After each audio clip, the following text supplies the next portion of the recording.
Meu nome é Michael Donovan. Fui ordenado sacerdote aos 26 anos. Ainda lembro nitidamente daquele dia frio em Boston. O céu estava cinzento e as mãos do bispo tremiam levemente enquanto me ungia. Eu me sentia preparado, treinado e escolhido. Por mais de 4 décadas, levei uma vida que muitos considerariam dedicada à santidade. Missas pela manhã, confissões à tarde, orientações espirituais à noite. Era uma rotina rigorosa, uma vida de disciplina, isolamento e, para mim, profunda convicção. Durante anos, acreditei firmemente que conhecia o caminho de Deus. Eu lia as Escrituras diariamente, estudava seus ensinamentos, os repetia nos púlpitos com voz firme, sempre fundamentado em argumentos teológicos. A teologia era minha língua nativa, a liturgia, meu refúgio. Eu era o tipo de padre que prezava pela exatidão, sem espaço para improvisações espirituais ou desvios doutrinários. Se alguém buscava algo além dos limites da igreja, minha resposta era sempre oração, confissão e penitência, e nada mais. Para mim, o mundo estava dividido entre o que estava dentro da doutrina e o que era considerado desvio, entre a luz que eu achava dominar e as trevas que julgava combater. Até o dia em que meu coração simplesmente parou. Nada dramático aconteceu. Sem profecias, sem gritos ou visões. Eu estava visitando uma senhora doente no hospital, lendo um salmo, quando senti uma pressão no peito, uma dor seca, como um aviso silencioso. Em segundos meu corpo fraquejou e tudo ficou escuro. Mas estranhamente, eu não desapareci. Não era uma escuridão vazia, mas um silêncio denso e cheio de presença, de um amor que eu nunca havia pregado. Ali não havia julgamentos, nem acusações, apenas uma consciência que me observava, conhecendo tudo sobre mim, e ainda assim permanecia presente, sem exigir rituais ou palavras sagradas. Foi naquele lugar além das palavras humanas que minha vida começou a ser transformada. Não vou contar tudo agora, mas posso afirmar uma coisa. Se você pensa que fé se resume ao que é dito no altar, precisa conhecer minha história. Se isso ressoa com algo que você viveu ou ouviu, compartilhe nos comentários. Talvez você tenha passado perto desse mistério sem perceber. Talvez Deus esteja tentando falar com você fora dos templos, das palavras e da rotina. A dor no peito foi seca, direta, como se alguém apertasse uma parte da minha alma, não apenas do meu corpo. Eu lia o Salmo 23 para uma senhora idosa, como tantas outras vezes, quando a dor me interrompeu. Não gritei, não caí dramaticamente, simplesmente parei. Meu corpo congelou. O ar se recusou a entrar. Era como se algo estivesse sendo levado de mim, mas com delicadeza, como se a própria vida pedisse licença antes de partir. Vi meu braço tremer, as palavras na Bíblia se embaralharem e então o vazio. Não sei quanto tempo se passou, mas o primeiro sinal de consciência veio quando percebi que, apesar do corpo não responder, eu estava ali, consciente. O ambiente mudou. Era escuro, mas não assustador, não como um quarto vazio ou um túnel. Era um espaço silencioso, denso, vivo. O tempo parecia ter parado, ou talvez deixado de existir. Não sentia dor nem peso. Pela primeira vez, senti-me completamente observado, não por olhos humanos, nem câmeras, mas por algo que me conhecia mais do que eu mesmo. Uma presença que não tinha forma, gênero ou imagem, apenas sabia que estava ali. Essa presença não falava, mas comunicava tudo. A primeira emoção que me tomou foi a vergonha, não por ser julgado, mas porque naquele instante percebi que por décadas falei sobre Deus sem realmente conhecê-lo. Eu estudava a fé como quem decora fórmulas, ensinava o amor como uma ciência exata, mas aquele lugar era diferente. Era como se cada célula da minha consciência estivesse sendo purificada e amada ao mesmo tempo. Senti tudo o que fiz, o que deixei de fazer e onde errei sem perceber. A experiência fora do corpo foi estranhamente libertadora. Vi meu corpo no leito, médicos correndo, a senhora ao lado com olhos arregalados, mas nada disso importava. Ali não havia pressa, pânico ou ego, só verdade. Algo me puxava, mostrando imagens, rostos, momentos da minha vida e de outras. Vi sorrisos que provoquei e lágrimas que ignorei. Cada ato meu ecoava como ondas num lago sem fim, tocando destinos que jamais conheci. E entendi que a vida não é apenas o que fazemos, mas o impacto que deixamos, a luz ou sombra que espalhamos sem perceber. O mais surpreendente Essa presença não me acusava, nem envergonhava, apenas deixava eu sentir, como se dissesse: agora você sabe. E apesar do medo, eu não queria voltar, mas voltei. Quando meus olhos se abriram, não era o mesmo homem. Eu era alguém que sabia demais, alguém que jamais poderia fingir que não viu. E ainda assim, aquilo foi só o começo. O que veio depois mudou tudo. Não sei dizer se foi um segundo ou uma eternidade. Aquele lugar sem corpo, sem tempo, sem forma, era ao mesmo tempo imenso e íntimo. Parecia o coração do universo. Tudo ali era pura consciência, sem palavras, mas com total compreensão. Eu era completamente entendido. Até mesmo as partes de mim que eu mantive escondidas por toda a vida, até de mim mesmo, começaram a se revelar nesse silêncio absoluto, nessa paz que é impossível de descrever. A escuridão viva, que antes parecia impenetrável, foi aos poucos se transformando em luz. Mas não era uma luz que cegava. Era uma luz suave, onde cada fragmento parecia sussurrar um propósito, um significado. No meio dessa claridade, algo foi se formando. Não aconteceu de forma brusca, sem ruídos ou fanfarras. Era uma presença que se apresentava devagar, como se soubesse que meu espírito precisava de tempo para assimilar o que estava para testemunhar. Primeiro senti, depois enxerguei.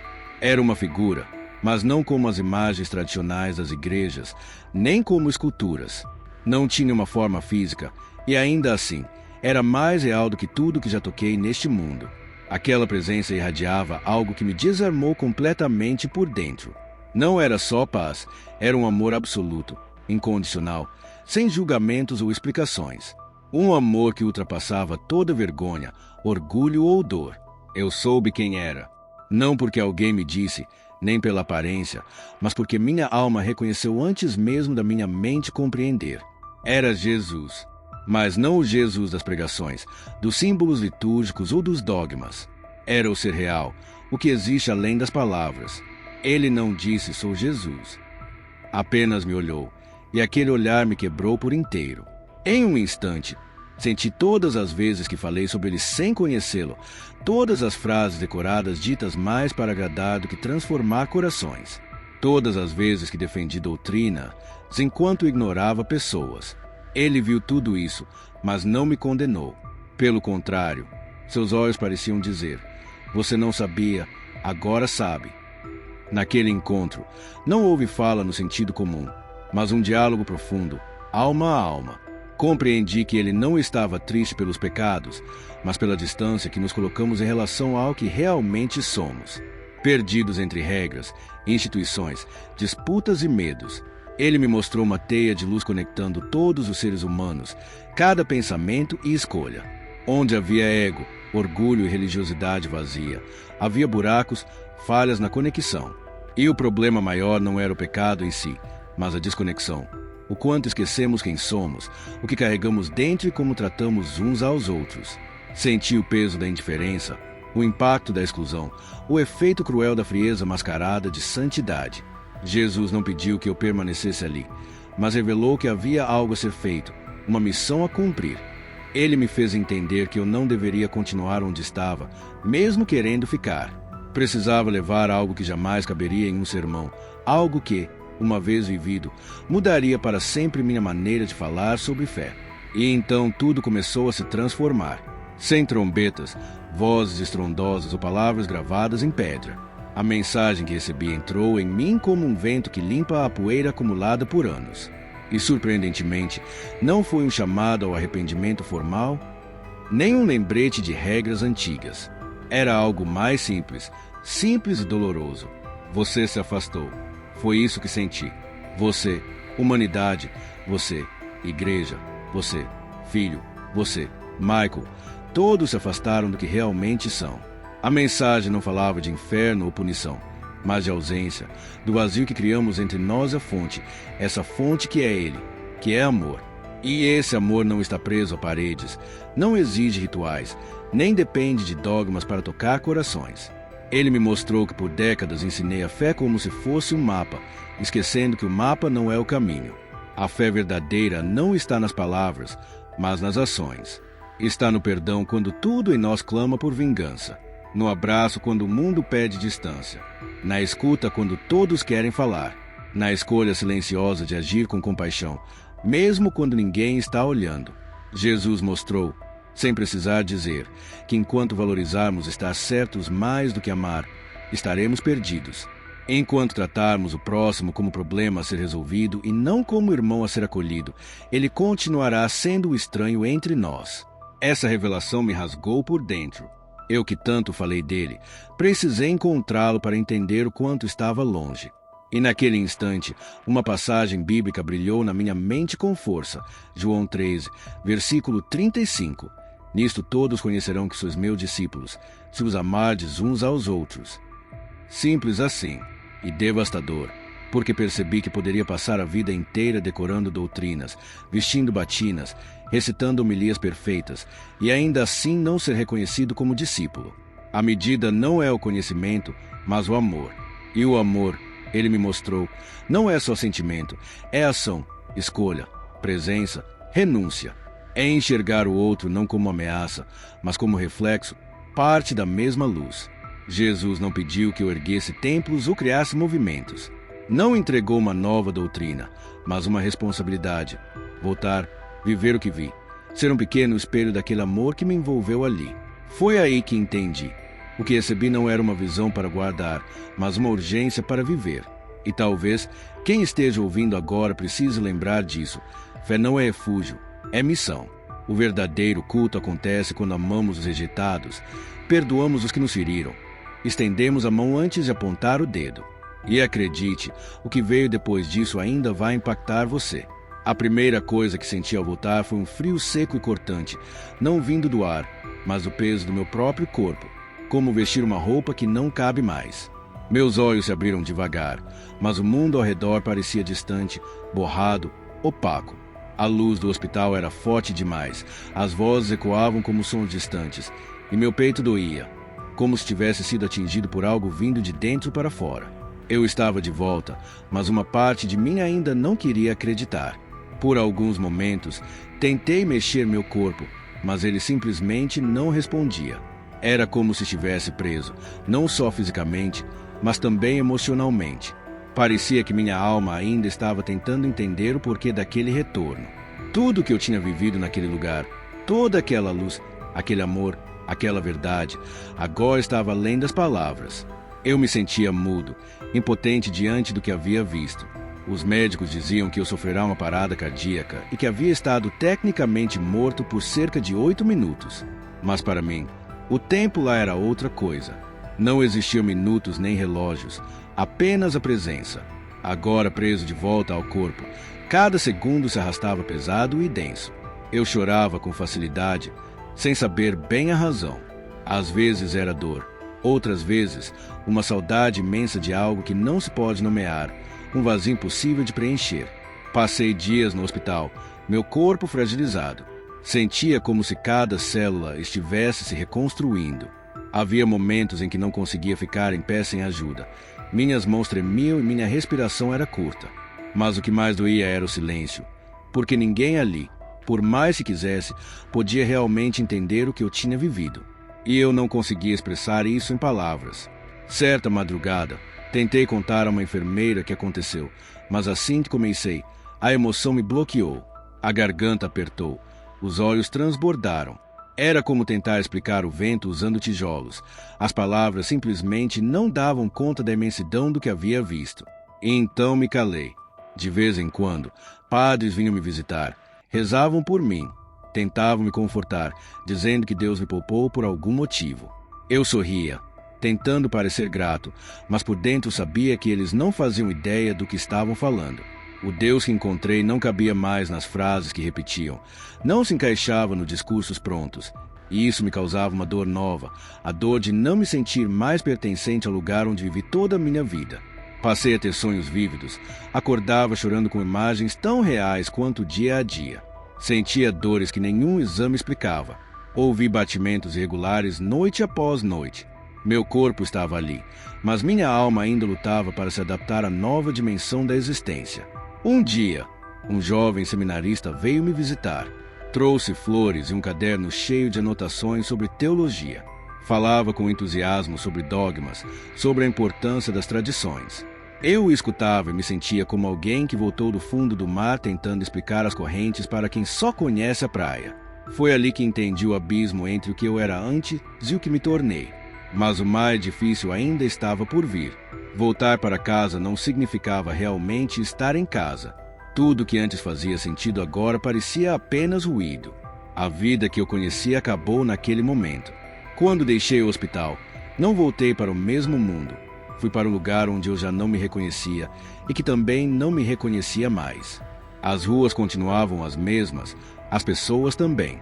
As rotinas da paróquia seguiam, mas algo dentro de mim havia se rompido, como se eu tivesse renascido em território desconhecido. Durante dias, talvez semanas, não soube o que fazer com isso. Cada gesto que antes fazia parte do meu sacerdócio parecia vazio. Repetir orações, ler textos sagrados, celebrar a missa. Tudo soava como um eco, se não saísse de um lugar profundo, daquele lugar que eu havia conhecido na eternidade. Sabia que não podia continuar assim, mas não fazia ideia de como recomeçar. Aos poucos, entendi que a transformação não seria um evento único, mas um processo feito de pequenas escolhas diárias. Comecei com algo simples, silêncio. Parei de falar e passei a ouvir. As pessoas que me procuravam não ouviam mais longas homilias. Encontravam um padre idoso, com olhos marejados, disposto apenas a estar presente. Foi nesse momento que compreendi o verdadeiro significado de ser uma ponte. Não estava ali para erguer templos ou desafiar instituições religiosas. Minha missão era outra: ser caminho para aqueles que nunca se sentiram dignos de entrar numa igreja, para os feridos, para os que acreditam ter perdido a chance, para os céticos e para os excluídos. Comecei a caminhar por lugares onde jamais estive antes. Abracei dependentes, sentei ao lado de doentes morrendo sozinhos, escutei confissões que não buscavam perdão, mas apenas serem ouvidas. Em cada um desses encontros, sentia que uma pequena parte daquela luz voltava a brilhar. Muitas pessoas me perguntam se ainda sou padre. Respondo, agora, mais do que nunca, porque finalmente compreendo o que significa servir.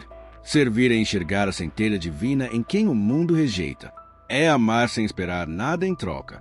É como Jesus, que deixou os 99 para buscar aquele um só. E talvez essa mensagem seja para você. Talvez você esteja tentando acertar, mas se sente distante de Deus. Talvez ache que precisa mudar tudo para ser aceito. Mas não é assim. Deus não está esperando você se tornar santo para te encontrar. Ele já está aí, esperando que você apenas pare e o sinta.